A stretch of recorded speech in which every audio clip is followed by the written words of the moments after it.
사랑하는 국민 여러분, 존경하는 우원식 국회의장과 선후배 동료 의원 여러분, 안산시을 국회의원 김현입니다. 11년 전 수학여행을 다녀오겠다고 한 단원고 학생들은 영원히 집으로 오지 못했습니다. 그 아이들이 뛰어놀던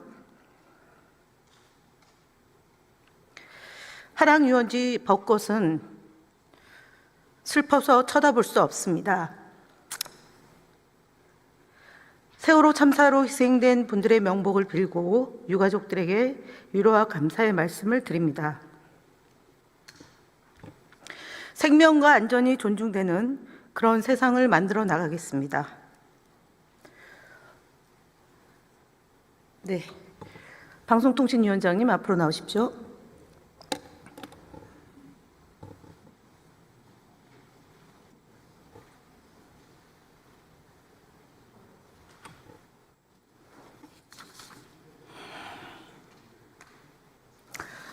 세월호 참사 때 어떤 역할을 하셨죠? 보도본부장이었습니다. 회사요? MBC 보도본부장이었습니다. 네, 전원 구조 대형 오보를 냈고 유가족이 보험금을 받는다라는 보도가 됐고 세월호 피해자 학생 핸드폰 영상 사용 금지 지침을 내린 바 있습니다. 맞습니까? 그런 보도가 나간 걸로 기억합니다. 보도본부장에 대한 책임 있지 않습니까? 저희가 사과를 했고 아까 김 의원께서 말씀하신 대로 300명이 넘는 엄청난 학생들이 희생되는 엄청난 사고였기 때문에 사고의 와중에서 오보가 있었습니다.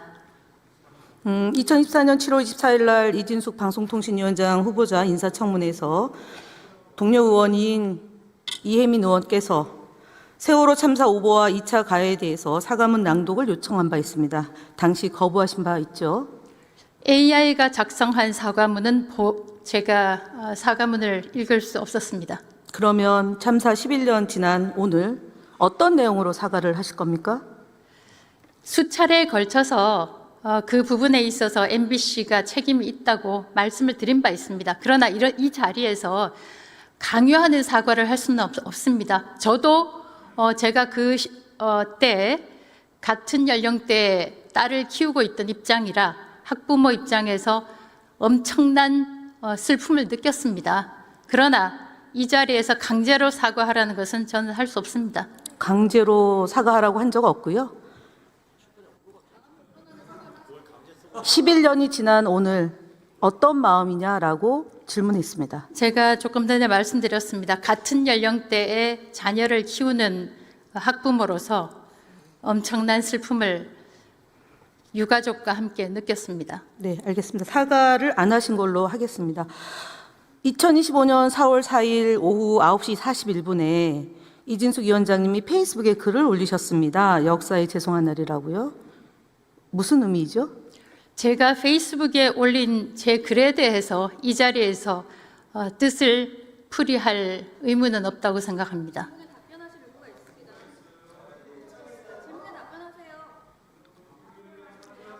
페이스북에 올린 개인적인 글에 대해서 답변할 의무는 없습니다. 윤석열이 역사에 죄송한 날입니까? 아니면 이진숙 위원장이 역사에 죄송한 날입니까? 답변할 수 없습니다.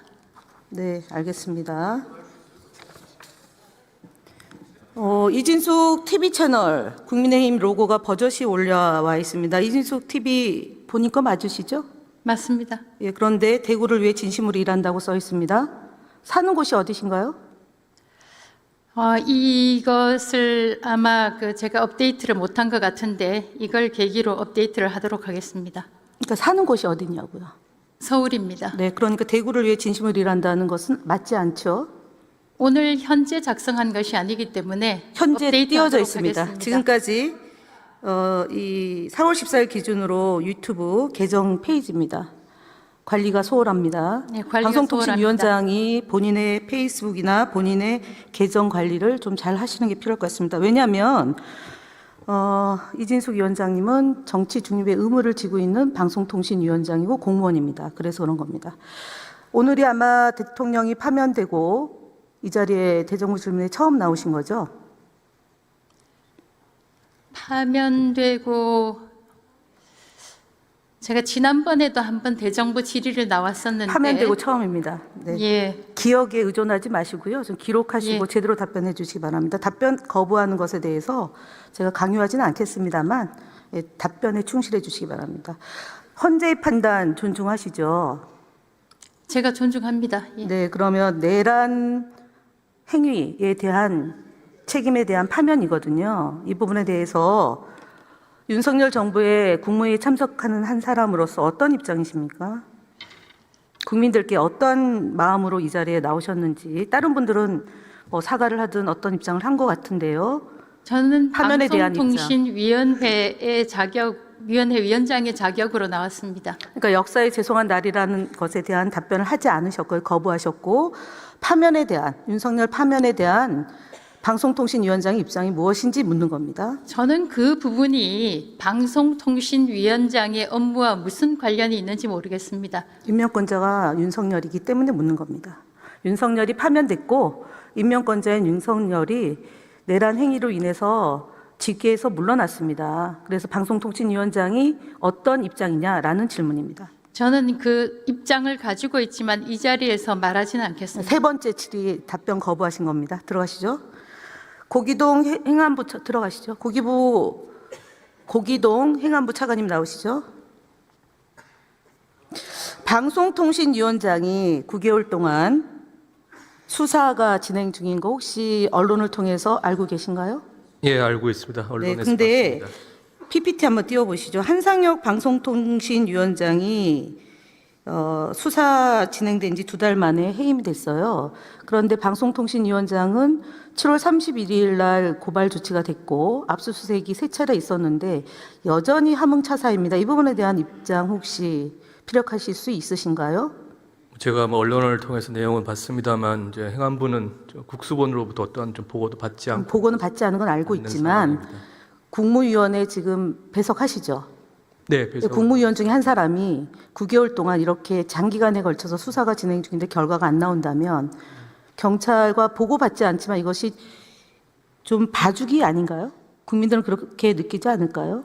글쎄 뭐 국수본에서 아마 법과 절차에 따라 네, 한번 진행할 것으로 살펴보시죠. 생각합니다. 네, 살펴보시죠. 네, 들어가시죠. 아, 잠깐만요. 하나 더 여쭤보겠습니다. 방송통신위원회 사무처장이 지금 3일 회계 법인의 취업을 예고하고 있습니다. 그렇다면 취업 심사가 진행돼야 되는 거 아닙니까? 공무원. 공직자윤리법 아마 적용 네, 그러면 이 경우는 어떻게 됩니까? 아마 인사혁신처에서 아마 판단을 판단하는데 네. 행안부는요? 저희랑은 특별한 관계 특별한 관계는 없습니까? 예. 공무원에 대한 일반적인 내용을 지금 살펴보는 단위가 행안부 아닙니까? 공직자윤리법은 인사혁신처 그러니까요. 소관입니다. 그 혁신처 소관인데 예. 행안부도 공무원을 전반적으로 관장하고 있는 거 아닙니까? 아마 공무규정과 관련해서 퇴직하신 분이신 것 같아서 아직 퇴직 안 했습니다. 예, 그건 저 확인을 좀 해보겠습니다. 확인 좀 해보시고요. 네, 서면 답변 좀 부탁드립니다. 들어가시죠. 예, 방송통신위원장님 다시 나오세요.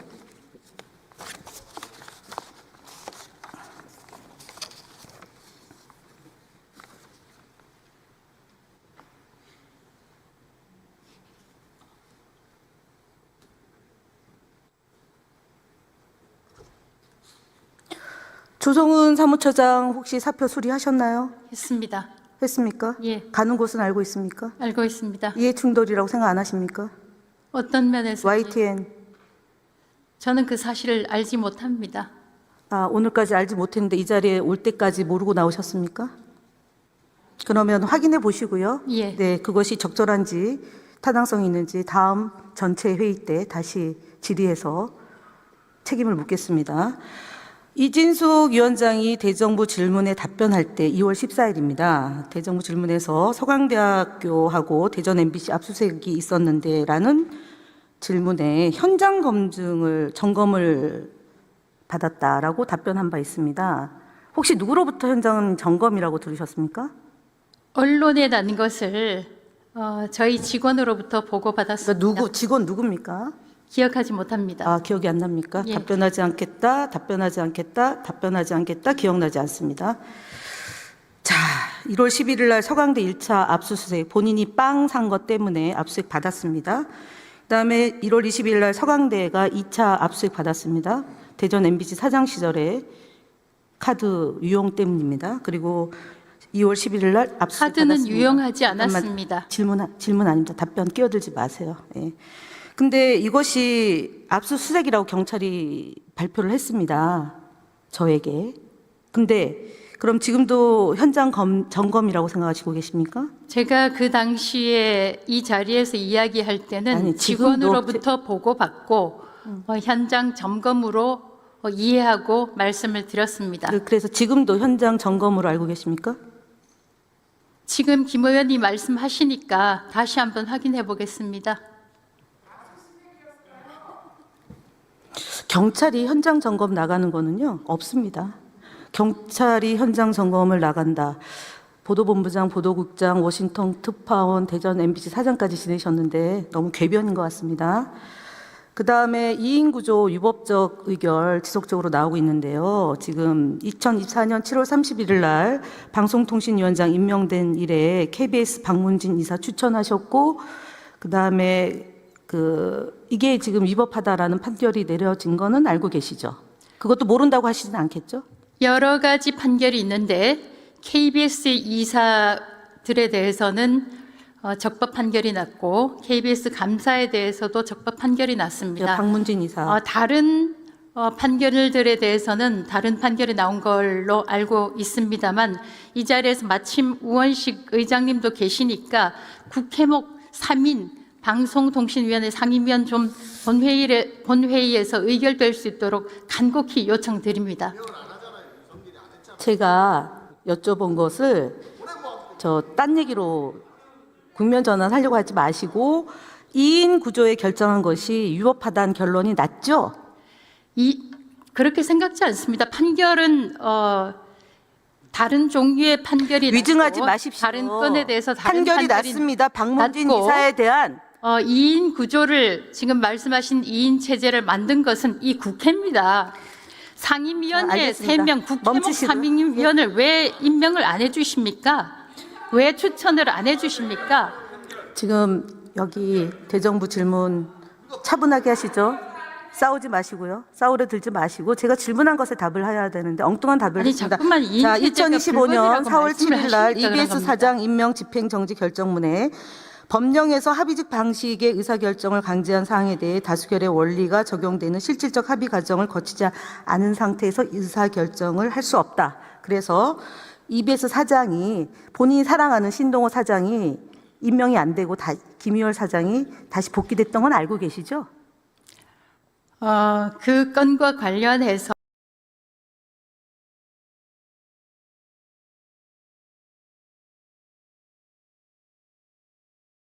방송사에 대한 제어가 과정을 밟고 계시잖아요. 그것도 그럼 계속 하실 겁니까? 그렇습니다. 네, 위법하다는 판단이 있음에도 불구하고요. 위법하다 심사위원회 구성에 대해서는 위법하다는 판단 없었습니다. 네, 들어가시죠.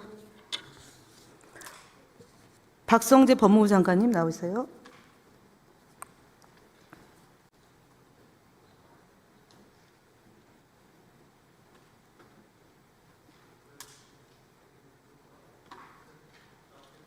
오늘은 언론 보도 스크랩 보고 나오셨습니까? 지난 월요일 날 국회 질문에 언론 보도 보지 않는다라는 말씀을 하셔서 질문하는 겁니다. 스크랩이라기보다는 요약해 놓은 그러니까 보셨습니까? 보고서를 봅니다. 네, 알겠습니다. 예. 혹시 그 방통위에 검사가 파견 나와 있는 거 알고 계십니까? 지금 제가 그 구체적인 상황은 하나하나 좀 다 기억을 못해서 확인해. 아니, 검사가 파견 나가고 있는 부처가 몇 개 안 됩니다. 아닙니다. 많습니다. 그러니까 부처가 몇 개입니까? 대한민국 부처가. 제가 정확하게 다 모르겠어요. 대한민국 부처가 국무회의 들어오는 부처가 몇 개입니까? 국무회의에 예. 들어오는 부처 수는 제가 세어본 적이 없고 국무위원이 몇 명입니까? 국무위원은 지금 총 다 임명이 되면 뭐 19개인가. 네, 그렇습니다. 제가 말씀드린 위원회, 그중에 위원회는, 배석하는 위원회는 3, 4개 정도입니다. 방송통신위원회 검사가 파견 나와 있습니다.